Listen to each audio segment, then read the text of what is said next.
जय हिंद फ्रेंड्स। तो आज का हमारा टॉपिक है परसेंटेज, जिसका हिंदी में मतलब प्रतिशत होता है। ठीक है, इसका मतलब सिंपल मीनिंग होती है किसी चीज़ या नंबर का, ऐसा बोल सकते हैं किसी चीज़ या संख्या का 100 पर मान, 100 पर मान या वैल्यू जितनी होगी।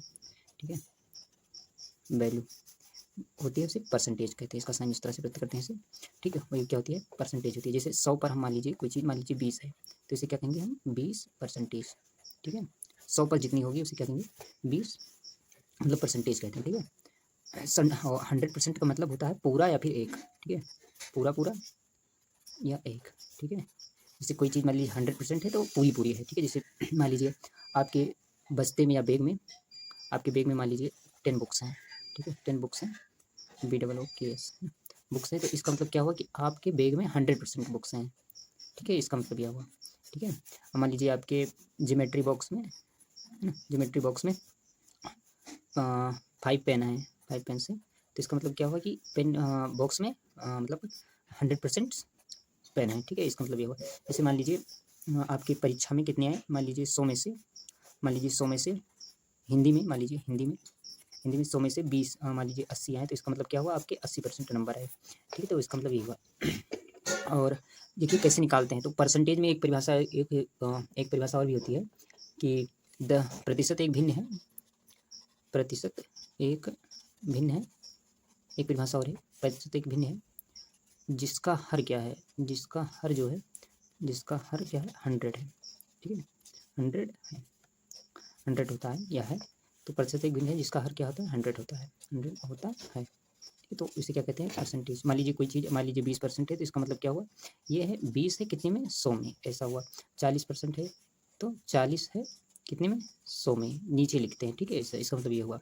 अगर मान लीजिए किसी को हमें भिन्न में बदलना है, इसका मान भिन्न ही होता है। ठीक है, तो जैसे मान लीजिए 4% लिखा जाए, 4% मतलब 4 और इसके नीचे 100, इसको सरल करेंगे, 4 से कटेगा 4 एकम 4, 4 दूनी 4 पंचे 20 या 25 चौक 100 है। तो इसका मतलब ये हुआ कि भिन्न को कैसे, मतलब प्रतिशत को भिन्न में कैसे बदलें। ठीक है, तो इसी तरह से बदल सकते हैं। मान लीजिए कोई है, कोई चीज़ हमारे पास 6%, इसको भिन्न में बदलना है तो हम लिखेंगे x/100। और इसका उल्टा भी होता है, मान लीजिए कोई भिन्न है तो उसे गुणा करेंगे हम।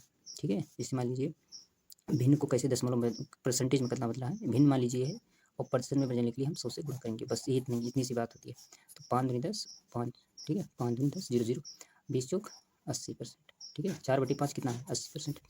ठीक है, मान लीजिए आपके 100 में से, गणित में 100 में से 45 नंबर आए, तो इसका मतलब क्या हुआ, गुणे 100 परसेंट में बदलने के लिए तो कितने हुए, 45% मार्क आए आपके। ठीक है, मान लीजिए अभी बॉक्स वाला उदाहरण ले लेते हैं कि मान लीजिए बैग में कितने हैं, 10 बुक्स हैं, 10 बुक्स हैं, और पढ़ने के लिए आपने 9 मतलब एक बुक निकाल ली, एक बुक निकाल ली, एक पुस्तक निकाल ली।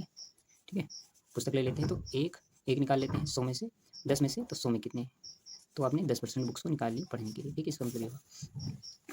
ठीक, तो मान लीजिए आज तो कैसे करते हैं, मान लीजिए आपकी क्लास में कितने हैं, 100 नहीं, मान लीजिए 20 बॉयज़ हैं और उसके बाद 15 गर्ल्स हैं। ठीक है, तो इसमें पूछा जाए कितने टोटल कितने परसेंट है, तो 100% है, मतलब 35 100% हो गया। 35 नंबर कितने 100% दर्शाएगा। इसी में पूछ लिया जाए कितने परसेंट बॉय हैं, तो 20 हैं 35 में से, तो 100 में कितने। ठीक है, इसी तरह से सॉल्व करेंगे। ठीक है, सॉल्व करके इसे हम करेंगे, 5 7 35, 5 दूनी 10, तो कितना आ जाएगा, 400/7%। इसको सॉल्व भी कर सकते हैं 7 से डिवाइड करके, तो इसी तरह से हम सॉल्व करते हैं। ठीक है, परसेंटेज में बदलने के लिए क्या करेंगे, भिन्न को प्रतिशत में बदलने के